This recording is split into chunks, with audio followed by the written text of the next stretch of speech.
Domingo. Atos 1, a partir do versículo 12 até ao final do capítulo. Atos 1, 12 até ao final desse mesmo capítulo. Diz então assim a palavra do Senhor. Então eles voltaram para Jerusalém, vindo do monte chamado das Oliveiras, que fica perto de Jerusalém à distância da caminhada de um sábado. Quando chegaram à cidade, subiram ao aposento superior, onde estavam Pedro e João, Tiago e André, Filipe e Tomé, Bartolomeu e Mateus, Tiago, filho de Alfeu, Simão o Zelote e Judas, filho de Tiago. E unidos todos se dedicavam à oração, juntamente com as mulheres, com Maria, mãe de Jesus, e com os irmãos dele. Naqueles dias, estando ali reunidas cerca de 120 pessoas, Pedro levantou-se no meio dos irmãos e disse: Irmãos, devia-se cumprir a Escritura que o Espírito Santo predisse pela boca de Davi, acerca de Judas, que foi o guia dos que prenderam Jesus. Pois ele era contado como um de nós e teve parte deste ministério. Ele adquiriu um campo como pagamento do seu pecado e, precipitando-se de cabeça, arrebentou-se ao meio e todas as suas vísceras se derramaram. E todos os habitantes de Jerusalém ficaram sabendo disso, de maneira que na própria língua deles esse campo se chamava Aceldama, desculpem. Isto é o campo de sangue. Porque no livro dos Salmos está escrito: fique deserta a sua habitação e não haja quem nela habite. E outro tome o seu lugar. Assim é necessário que dentre os homens que conviveram connosco todo o tempo em que o Senhor Jesus andou entre nós, começando desde o batismo de João até o dia que dentre nós ele foi elevado ao céu, um deles se torne connosco testemunha da sua ressurreição. Então apresentaram dois, José, chamado Barsabás, também chamado Justo, e Matias. E orando disseram: Tu, Senhor, que conheces o coração de todos, mostra qual destes dois tens escolhido para assumir o lugar deste ministério e apostolado, do qual Judas se desviou indo para o seu lugar. Então tiraram sortes e a sorte recaiu sobre Matias. Desse modo ele se juntou aos 11 apóstolos. Aqui a palavra do Senhor. As salas de espera são um local muito mal amado. Nós não gostamos, pelo menos eu não gosto muito de salas de espera. Significa que entre eu e a minha urgência e aquilo que eu quero tratar e a pessoa que me vai resolver o problema está um período que eu não sei propriamente medir. Entre eu cair e o médico ver o que é que eu tenho, está lá uma sala de espera. Um local apropriado para as pessoas esperarem e serem atendidas. Entre eu receber a prescrição médica e depois ir ao farmacêutico levantar os medicamentos, tenho ali um período e uma sala onde eu espero. Um local onde eu espero. Entre o pedido de casamento e a decisão de casar e efetivamente casar, há uma sala de espera ali antes do notário para eu esperar, ser atendido e poder me atender àquilo que eu realmente quero. Entre eu comprar um bilhete de avião e propriamente embarcar no avião, existe uma sala para esperar, uma sala de espera. Até às vezes entre um telefonema ou um e-mail a dizer que tenho que ir a uma entrevista, que possivelmente ganhei esse trabalho, ou pelo menos tenho que ser entrevistado para ver se ganhei a vaga. E a própria entrevista, existe uma sala de espera. Entre a ascensão de Jesus e a descida do Espírito Santo, existe um tempo de espera. Ninguém gosta de salas de espera, mas as salas de espera são importantíssimas porque revelam muito daquilo que é o nosso coração. Mas se eu estou na sala de espera, à espera de ser atendido por um médico, mas estou cheio de ansiedade, repleto de ansiedade, de medo, isso mostra muito da minha postura em relação à doença e em relação àquilo que o médico pode vir a fazer daqui a pouco. Se eu estou com ousadia, se eu estou com um espírito firme, inabalável, isso mostra muito também acerca da minha própria personalidade. Os grandes momentos da vida assentam em salas de espera. Não é propriamente o momento em si, que são momentos pontuais, mas a maior parte da nossa vida, ela é passada em salas de espera, para os grandes eventos. Nós lembramos muito dos grandes eventos da nossa vida, mas muitas vezes esquecemos e ignoramos os momentos de espera que antecederam esses grandes momentos. Os momentos que às vezes contribuíram para que essa grande decisão, esse grande momento, esse grande episódio na nossa vida tivesse o desenrolar que teve. Nós esquecemos isso. Mas os momentos de espera tornam-se o alicerce sobre o qual os grandes momentos se erguem. Então, entre a ascensão de Jesus e a descida do Espírito Santo, nós temos estes versículos. Alguém sabe quantos dias são? Entre Páscoa e Pentecostes são 50 dias, certo? 50 dias. Portanto, é precisamente isso, a contagem dos 50 dias após a Páscoa, Pentecostes, a festa das semanas. E Jesus teve 40 dias com eles. Então, estes dias passam-se em 10 dias em que Jesus estava ausente do meio deles, fisicamente ausente, subiu aos céus, prometeu lá em Atos 1.4, ou disse-lhes em Atos 1.4, para eles esperarem em Jerusalém. Depois em Atos 1.8, nós vimos no último domingo também, ele disse: esperem aí, serão revestidos de poder e virtude virá sobre vós, e ser-me-eis testemunhas tanto em Jerusalém, Judeia, Samaria e até aos confins da terra. Então, neste período, estes 10 dias, é um momento de espera fulcral, onde o seu instinto de sobrevivência, se podemos dizer assim, onde as coisas mais básicas do ser do discípulo vêm à tona. Não existe aqui espetáculo, não existe aqui ornamento, aqui os holofotes estão desligados, a mesa de som está desligada, aqui estão os discípulos no seu mais básico dos básicos. É isto que eles fazem, é isto que um discípulo, enquanto espera uma grande descida do Espírito Santo e um grande efeito carismático no seu meio, na forma como o Espírito Santo se irá manifestar neles, é assim que eles fazem. E no fundo a nossa vida, mais uma vez, é premiada de momentos de espera. É premiada não de grandes eventos, mas muitas vezes, é verdade que estamos num momento diferente deles, mas muitas vezes nós devemos retornar àquilo que é a base. E o que é a base aqui nestes discípulos? Duas coisas nós iremos ver. A primeira coisa é oração, uma perseverança em oração, uma importância na oração, e a segunda delas, uma convicção de que a palavra de Deus é verdade. Oração e palavra. Quando tudo desaparece, é assim que nós vemos as bases, as fundações daquilo que significa ser discípulo de Cristo. Oração e palavra. E isto tem ecos depois em todo o livro de Atos. Quando andamos para a frente no livro de Atos, vemos que a oração está sempre presente. Está presente quando eles reúnem-se para orar, para perseverar em oração. Está presente antes de decisões importantes, quando é para enviar pessoas para pregar o Evangelho, estão ali. Está presente em situações de aflição e de desconforto. Quando Pedro está preso na prisão, o que é que a igreja está a fazer? Orar. Portanto, a oração é uma tónica, é um tom, é uma tecla, sempre presente em todo o livro de Atos. E a palavra é outra tecla que é sempre batida ao longo do livro de Atos. Porque Pedro levanta-se para pregar a palavra é anunciada. Paulo recebe precisamente este ministério de ir à sinagoga, prega a palavra, e depois, quando sai da sinagoga e é rejeitado, vai pregar a palavra. Eles reuniam-se para permanecer constantes na doutrina dos apóstolos. Portanto, a palavra e a oração são duas tónicas, são duas teclas, são duas das coisas mais básicas do que significa ser discípulo de Cristo. E particularmente, quando estamos em momentos de espera, quando a luz apagou, quando ninguém nos vê, quando estamos fora do palco, palavra e oração devem ser constantes na nossa vida. E é isso que nós veremos precisamente nestes versículos. Então vamos olhar primeiro para a necessidade da oração, dos versículos 12 ao 14, e depois iremos ver do 15 ao 26 a firmeza na palavra, na convicção de que a palavra se cumpre. Primeiro então, 12 ao 14. Lucas quer, no fundo, apresentar-nos alguns detalhes específicos nos primeiros versículos. Ele diz que eles voltaram para Jerusalém, vindo do monte chamado das Oliveiras, que fica perto de Jerusalém, à distância da caminhada de um sábado. O sábado não era um dia qualquer. O sábado era um dia em que eles não poderiam fazer muita coisa.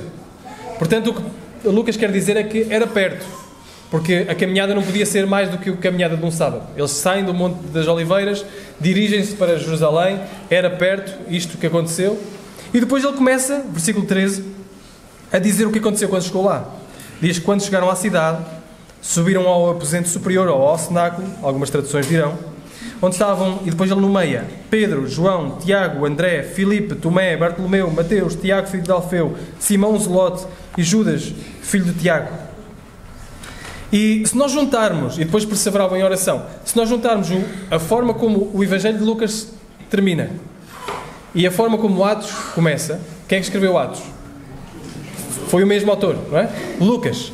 Então, a forma como Lucas termina, diz que eles voltaram depois de Jesus ascender e louvavam ao Senhor, cantavam louvores ao Senhor, estavam unidos no templo a cantar. E agora, como Lucas foca, eles perseveravam em oração unidos no cenáculo. Nós começamos a ver uma tónica interessante. A pergunta é, Porque é que Ele os nomeou? Porque é que Ele falou destes discípulos e porque é que Ele falou que eles perseveravam em oração? Isto é significativo para nós, porque nos lembra que quem tem poder para edificar a igreja é Jesus Cristo. Estas pessoas tinham sido pessoas que tinham abandonado Cristo. Eram pessoas que foram espalhadas assim que a dificuldade veio. Foram pessoas que depois foram reunidas pelo poder da ressurreição de Cristo. Portanto, quando ele cita estes, está-nos a fazer lembrar que estes foram aqueles que fugiram, que foram dispersos na morte, mas depois reunidos pela ressurreição. O poder de Jesus de edificar a sua igreja é o que Lucas quer destacar. E isto é uma nota de encorajamento para nós, em primeiro lugar, irmãos. Porque quem edifica a igreja não são pessoas. Quem edifica a igreja é Cristo, é Jesus Cristo e é o poder da ressurreição de Cristo.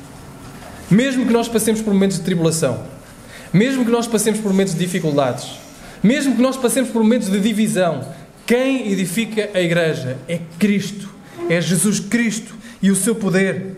Satanás quer dividir a igreja, Satanás quer espalhar a igreja, Satanás quer colocar-nos em lugares opostos, em polos opostos.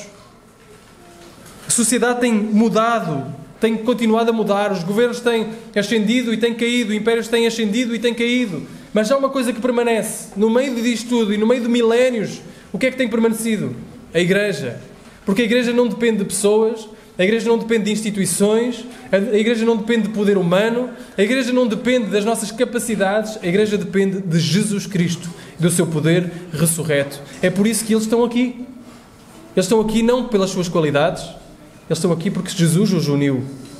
E Jesus continua a vencer.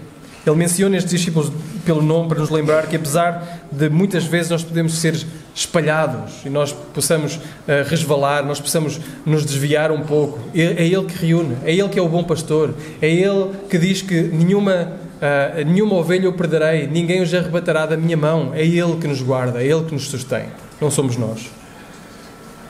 Então, Lucas nos diz, eles perseveravam unânimes em oração e em súplicas. Que verdade maravilhosa! De todas as coisas que os discípulos poderiam estar a fazer depois de testemunharem a ascensão de Cristo, aquilo que eles estavam a fazer era a orar. A orar. O povo de Deus é um povo que ora.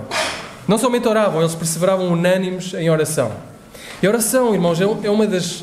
Costuma-se dizer, não é? É o respirar do crente, é o respirar da alma. Sem oração nós morremos, nós atrofiamos, a nossa alma atrofia. Nós precisamos de voltar à oração, mas temos que ser honestos connosco mesmos. Quantos de nós sentimos-nos aquém da vida de oração que nós deveríamos levar? Quantos de nós pensamos, eu deveria orar mais? Eu sou tão fraco, eu sou tão frágil, minha mente se distrai quando eu penso no Senhor. E portanto, quantos de nós oramos pouco? Porquê é que nós oramos pouco? Porquê é que nós nos derramamos pouco em oração? Se isto fazia parte do instinto mais básico de ser discípulo. Jesus subiu, o que é que nós vamos fazer? Vamos orar. Vamos permanecer unânimes em oração. Vamos continuar, vamos subir, vamos nos reunir e vamos orar. Sabem, John Owen, que era um puritano inglês, ele tinha uma frase interessante. Ele diz que a falta de oração, ou a negligência à oração, é uma prova suficiente de um ateísmo prático. Isso quer dizer que aquele que não ora diz no seu coração: não há Deus, ou eu não preciso de Deus. Que é isso que nós fazemos?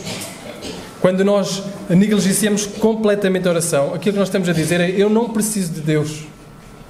Eu sou autossuficiente.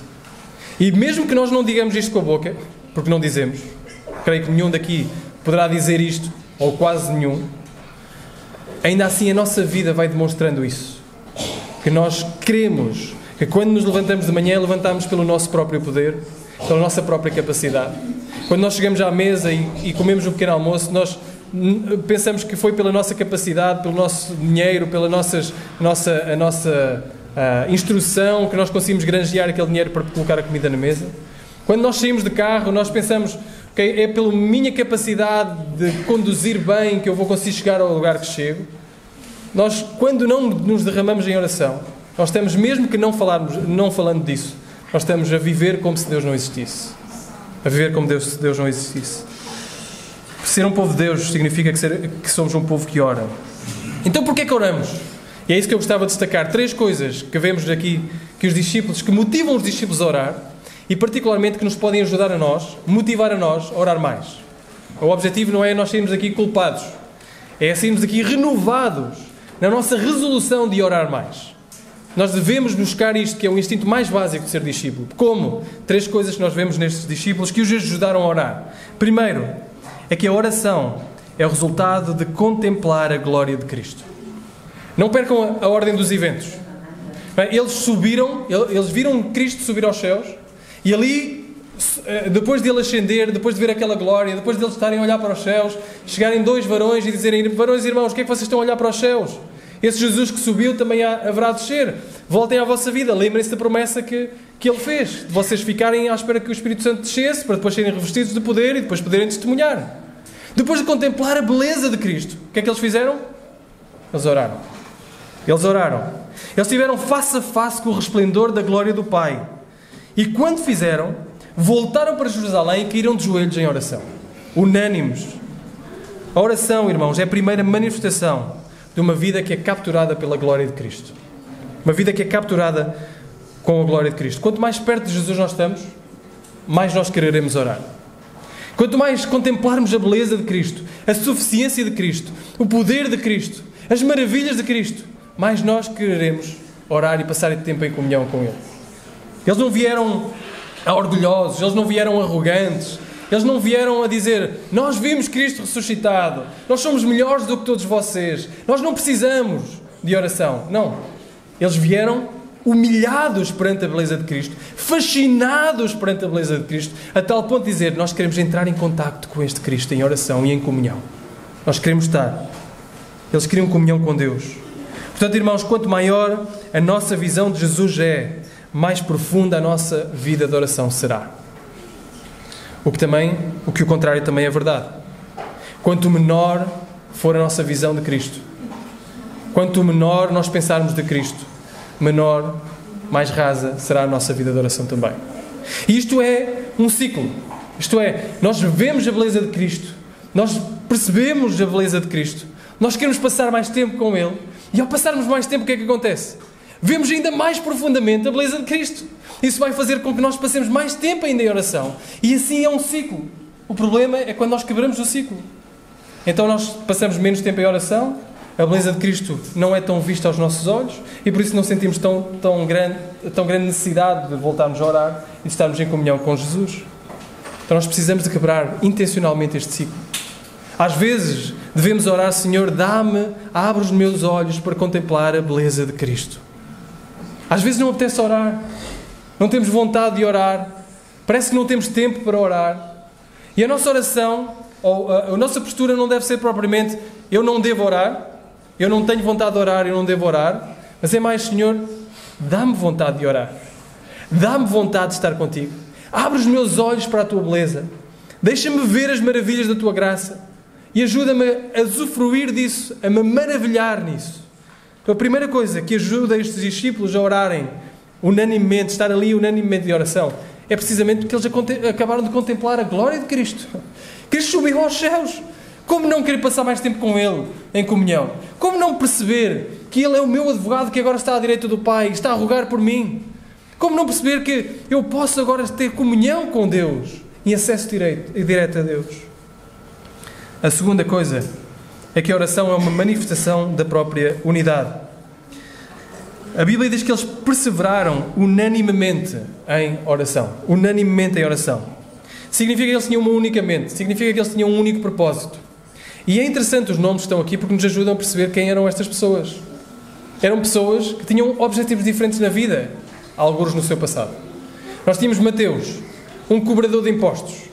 Um homem do dinheiro, um homem que trabalhava para o Império Romano a explorar o seu próprio povo, um homem que era mal visto, que tinha uma má reputação dentro do povo judeu. Porquê? Porque ele estava a serviço, era judeu, a serviço dos romanos, a tirar dinheiro aos judeus. Mateus. Mas depois tínhamos João, Tiago, Pedro, André, que eram pescadores. Pedro, Tiago, João e André. Pescadores.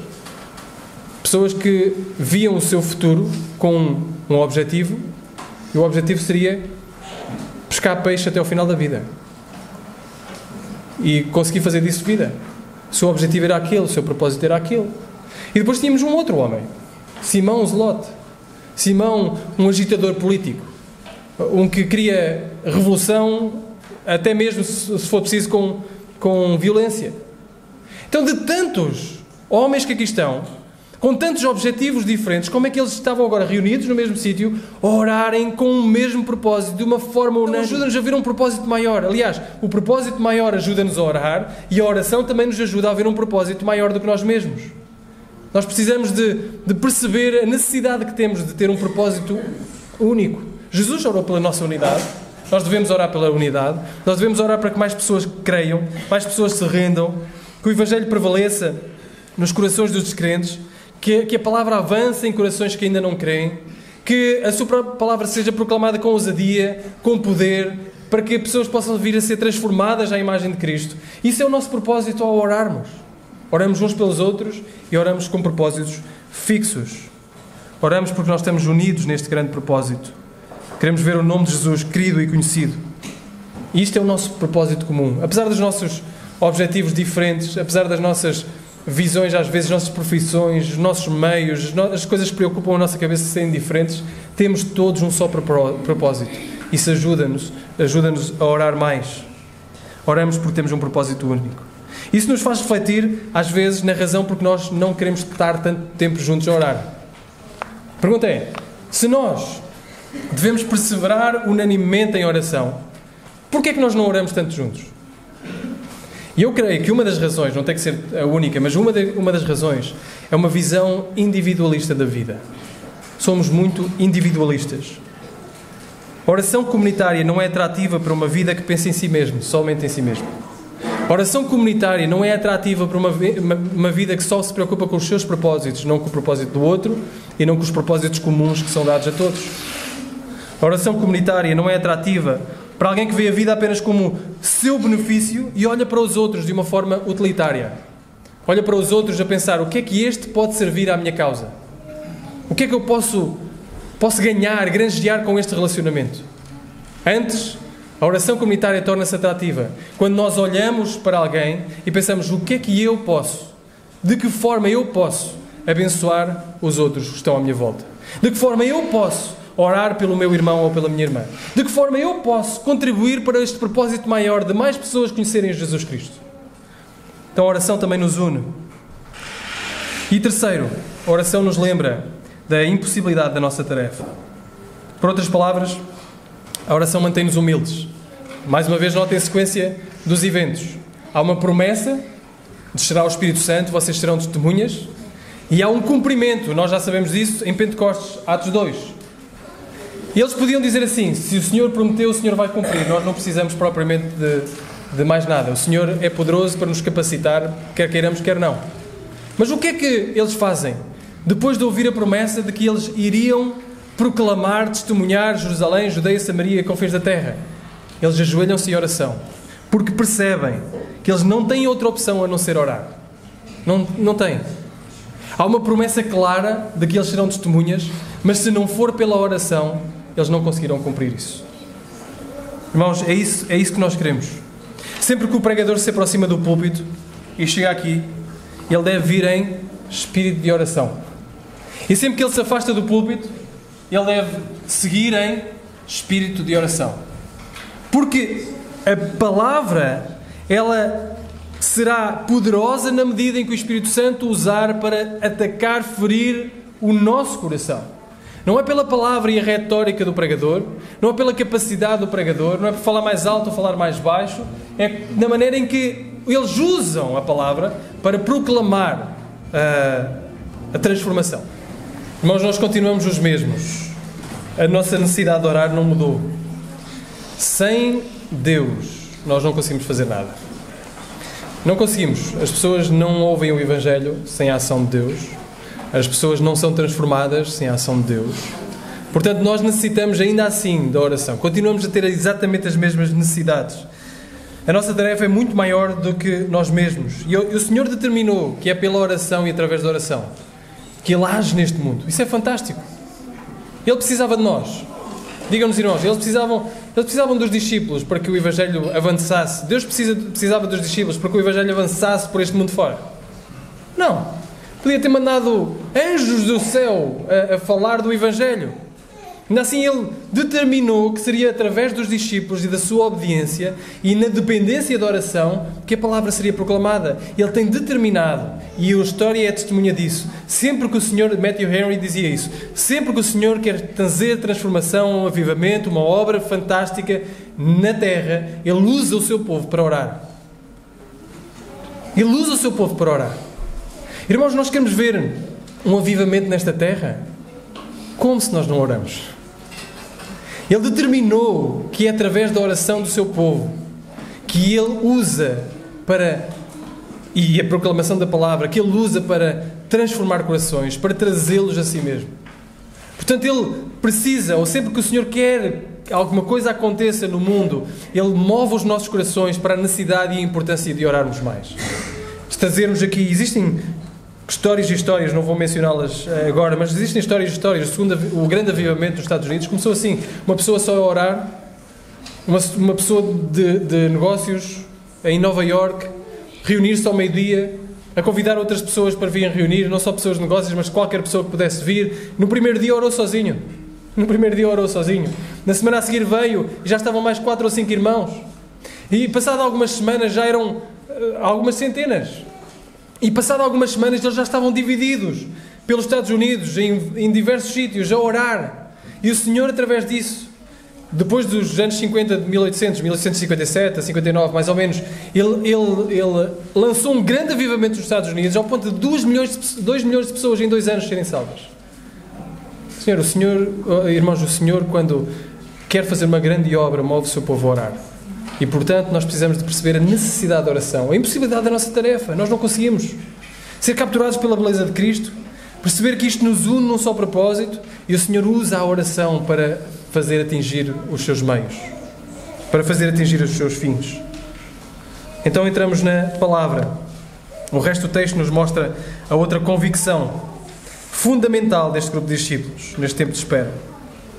E durante este período de 10 dias, entre a ascensão de Cristo e o Pentecostes, Pedro dá o seu primeiro discurso. Nós normalmente atribuímos o primeiro discurso de Pedro ao Pentecostes, mas não, aqui vê-se logo Pedro levanta-se e começa a pregar para 120 irmãos.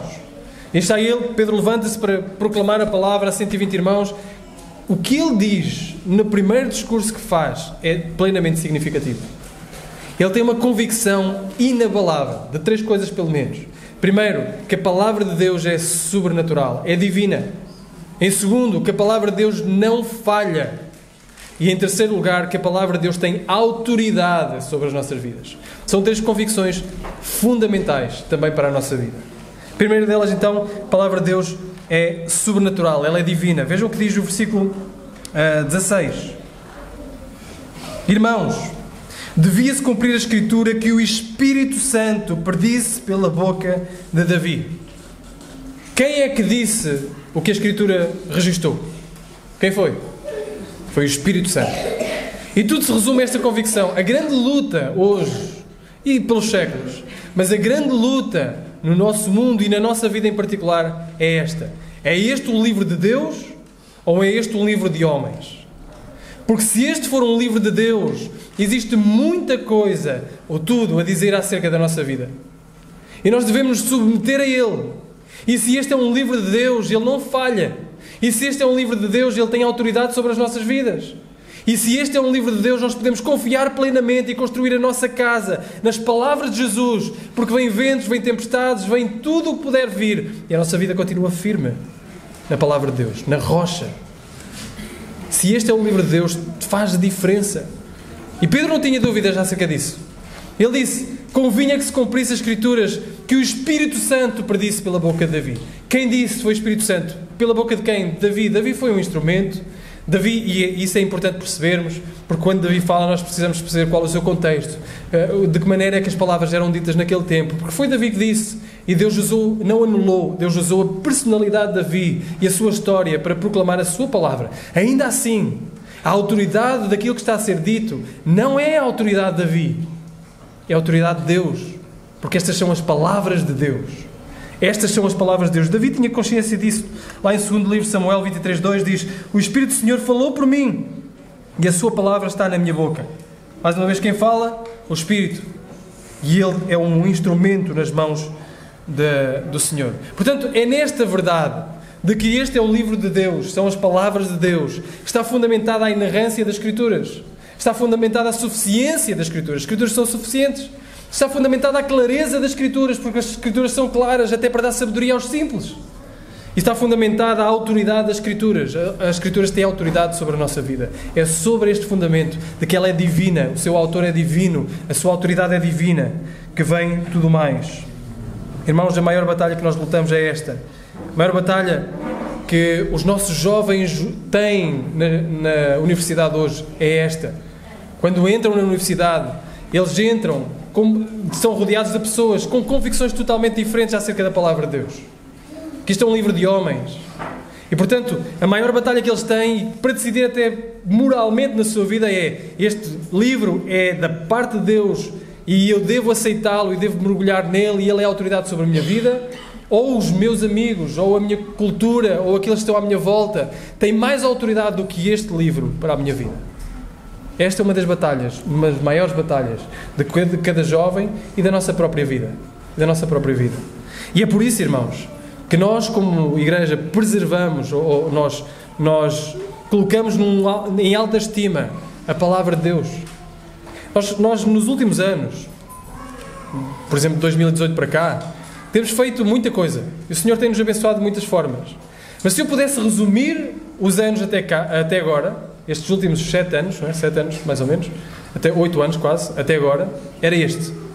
Nós colocámos a palavra no centro e deixámos a palavra fazer o resto. É isto. Nós amamos a palavra. Nós queremos beber da palavra. Nós queremos que o tempo da palavra seja um tempo de exposição, de explicação, de aplicação aos nossos corações. Nós queremos que o nosso aconselhamento seja baseado na palavra. Nós queremos que o nosso discipulado seja baseado na palavra. Nós queremos que a nossa escola dominical seja baseada na palavra. Queremos que as nossas conversas sejam baseadas na palavra. Por causa disto. Porque se é o Senhor que fala, nós queremos ouvir. Nós queremos aplicar à nossa vida. Segunda convicção de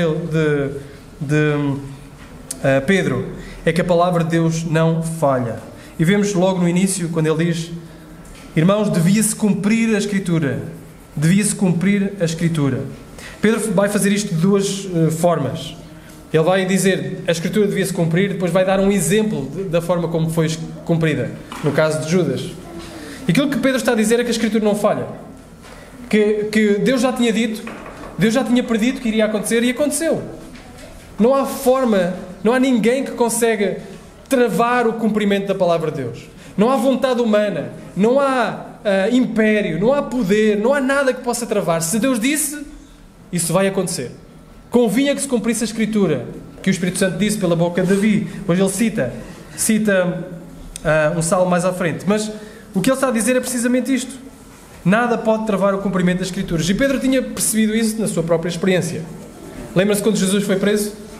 Jesus foi preso, ou estava para ser preso. Pedro tirou da espada, cortou a orelha do servo do sumo sacerdote. Jesus pegou na orelha, curou o servo do sumo sacerdote e exortou Pedro com estas palavras.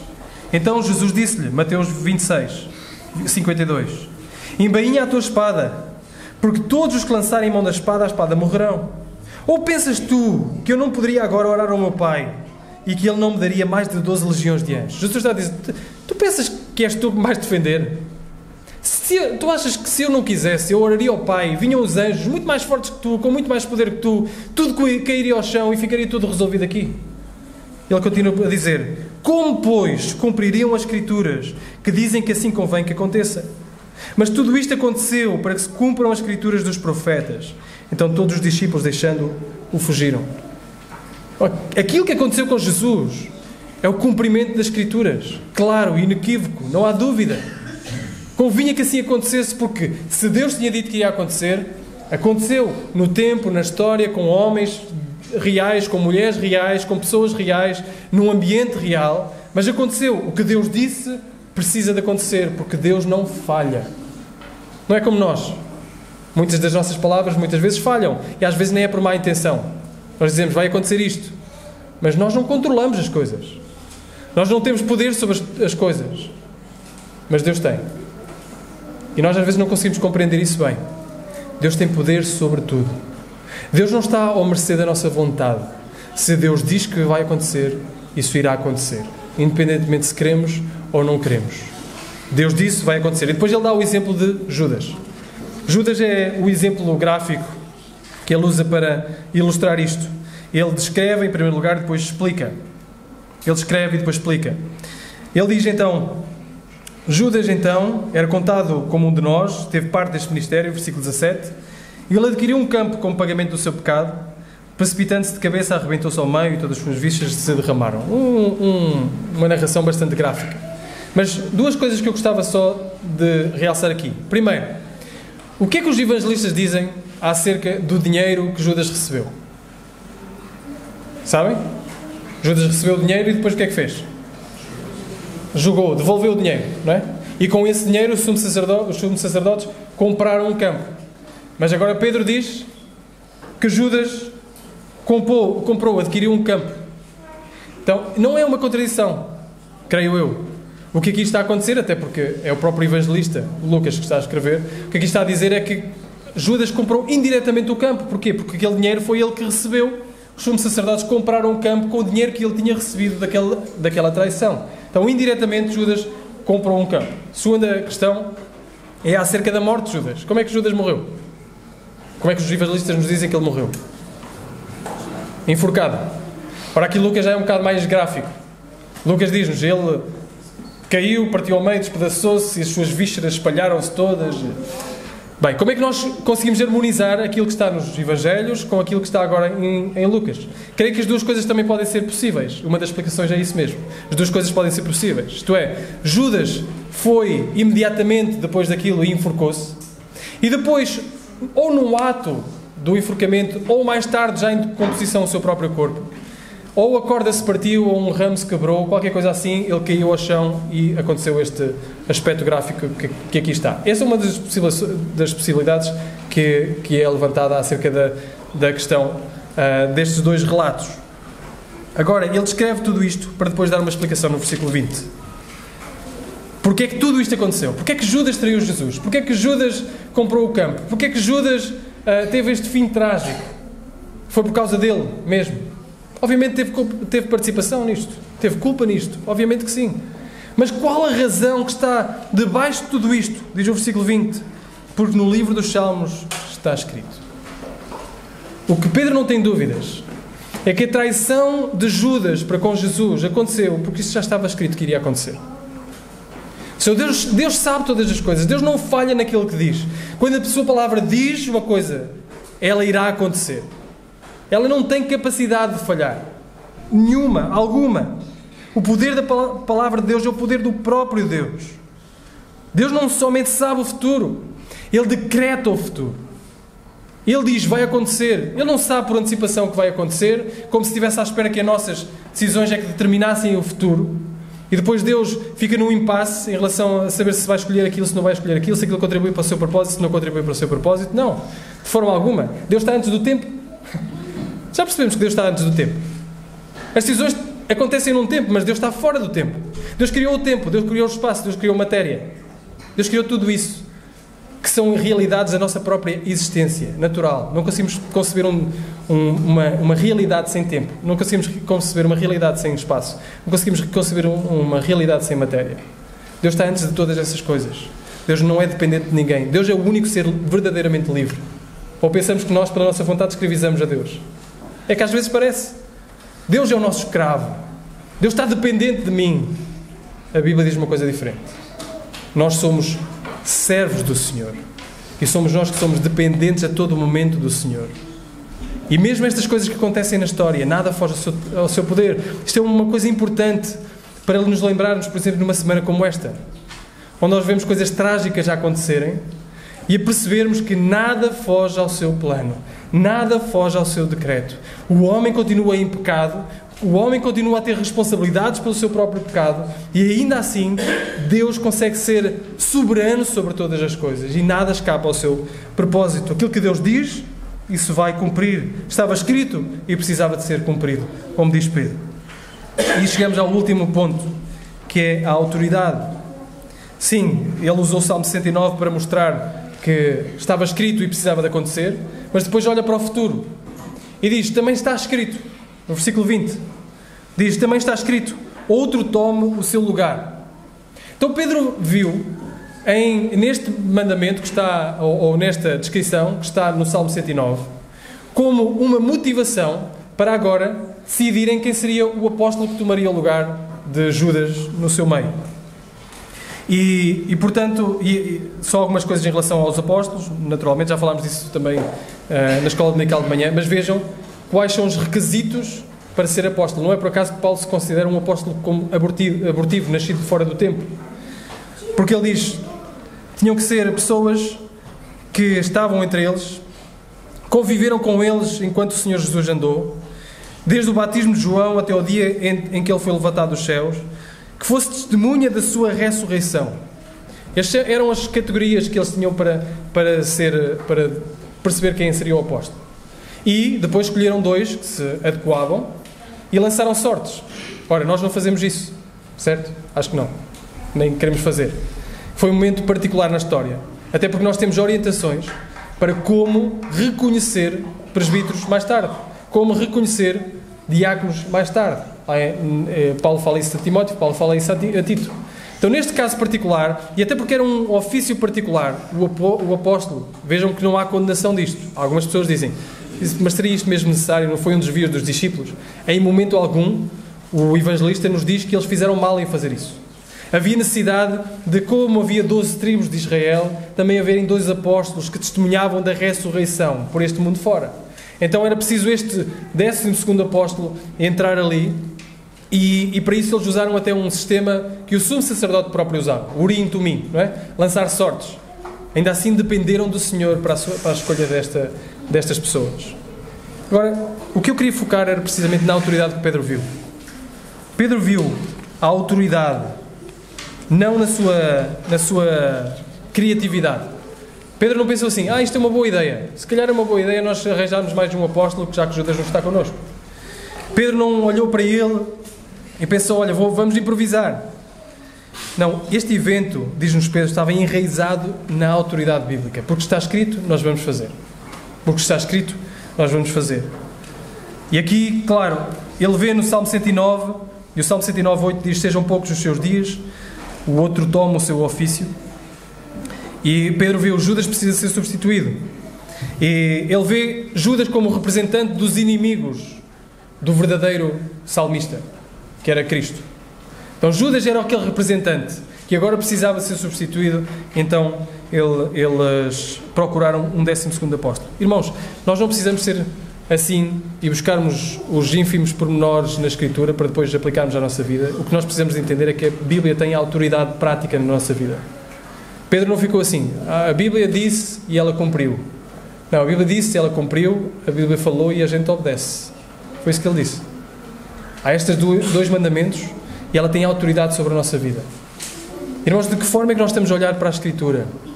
De que forma é que nós estamos a prezar pela Escritura? Quando a Bíblia diz alguma coisa, de que forma é que nós reagimos?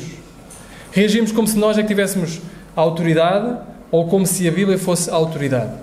Quando a Bíblia nos diz para nos amarmos uns aos outros, quando a Bíblia nos diz para nos perdoarmos uns aos outros, quando a Bíblia nos diz para nós buscarmos santidade, quando a Bíblia nos diz para nós buscarmos pureza, quando a Bíblia nos diz para orarmos uns pelos outros, quando a Bíblia nos diz tanta coisa que nós temos falado, tantos imperativos, tantas ordens, tantos mandamentos que a Bíblia nos tem dito e exortado a mudar a nossa vida, de que forma é que nós tomamos isto? Quando nós chegamos a casa, depois de domingo, depois de um dia de hoje, chegamos a casa e nós colocamos a Bíblia de lado e não voltamos a refletir sobre ela, nós estamos a dizer que a autoridade para guiar a minha semana não vai ser aquilo que eu acabei de ouvir. Não vai ser a Bíblia, mas vai ser a minha própria sabedoria, vai ser a minha própria intuição, vai ser aquilo que eu quero fazer. Então aquilo que nós devemos fazer, irmãos, é tentar refletir, perceber o que o Senhor está a falar no nosso coração hoje já, de manhã. E perceber de que forma Ele está a mudar e a querer mudar a minha vida. Seja em momentos de oração, seja na oração, seja na confiança na palavra, seja no aprofundamento na palavra. De que forma e pensa de uma forma individual, de que forma tu estás a ser desafiado a mudar comportamentos na tua vida. A Bíblia tem autoridade para te chamar a atenção e te mudar naquilo que tu deves fazer. João 3,36 diz assim: quem crê no Filho tem a vida eterna. Quem, porém, mantém-se em desobediência ao Filho não verá a vida, mas sobre ele permanece a ira de Deus. Ou outra versão diz: aquele que crê no Filho tem a vida eterna, mas aquele que não crê no Filho não verá a vida, mas a ira de Deus sobre ele permanece. Tendo em conta tudo aquilo que falámos da palavra de Deus, daquilo que a palavra de Deus é, a palavra de Deus é a palavra do próprio Deus. A palavra de Deus, ela não falha no seu cumprimento e ela tem autoridade sobre a nossa vida. Reflitam neste versículo, por exemplo. A Bíblia diz que quem crê no Filho tem a vida eterna. E isto é uma verdade. A palavra de Deus é a palavra do próprio Deus. A palavra de Deus não falha e a palavra de Deus tem autoridade sobre a nossa vida. Portanto, se tu crês em Cristo, tu tens a vida eterna. Se tu crês em Cristo, és bem-aventurado, és feliz. Se tu crês em Cristo e choras, tu serás consolado. Se tu crês em Cristo e és humilde de espírito, tu serás exaltado. Percebem? A Bíblia de Deus, tudo o que ela diz é a palavra de Deus e ela será cumprida, quer queiramos, quer não. E a Bíblia diz com 100% de certeza: quem crê no Filho tem a vida eterna. E porquê é que faz isto? Porque ele fez uma outra promessa lá em Gênesis 3,15, que milénios se colocaram no meio, mas acabou por ser cumprida. Quando disse que a semente da mulher, ela seria ferida no calcanhar, mas o seu calcanhar esmagaria a cabeça da serpente. E esta promessa vaga, às vezes, lá muito longe, acabou por ser cumprida, porque a palavra de Deus não falha. Jesus Cristo esmagou a cabeça da serpente para aquele que crê no Filho tenha a vida eterna. Mas notem o que diz o resto do versículo, porque é muito importante. O resto do versículo também é a palavra de Deus. E o resto do versículo nos diz que quem não crê, aquele que não crê no Filho, não verá a vida, mas a ira de Deus sobre ele permanece. Se tu não crês em Jesus, tu não verás a vida, e a ira de Deus sobre ti permanecerá. E isto não mudará. A palavra de Deus não falha, e a palavra de Deus tem autoridade. Portanto, o meu desejo, ao terminar esta pregação, é precisamente que nós ganhemos o peso desta palavra, o chamado ao arrependimento, para que nós todos coloquemos os nossos corações em sintonia com o Senhor, crendo no Filho, para que tenhamos a vida eterna. Porque quem não crê, é certo, não depende, logo se verá. Não haverá um purgatório no meio para nós percebermos se depois alguém pode orar por nós ou não, para que conseguirmos subir aos céus. Não há. Quem não crê no Filho não tem a vida, e sobre ele a ira de Deus permanece. Isto é um aviso muito sério, sério demais para nós ignorarmos. Se a palavra de Deus é a palavra do próprio Deus, se a palavra de Deus não falha e não falhará, se a palavra de Deus tem autoridade sobre a tua vida, arrepende-te hoje do teu pecado, crê em Jesus Cristo, para que tu mesmo possas ter a vida e o possas adorar e contemplar a sua beleza e dobrares o seu joelho em oração. Que o Senhor nos abençoe.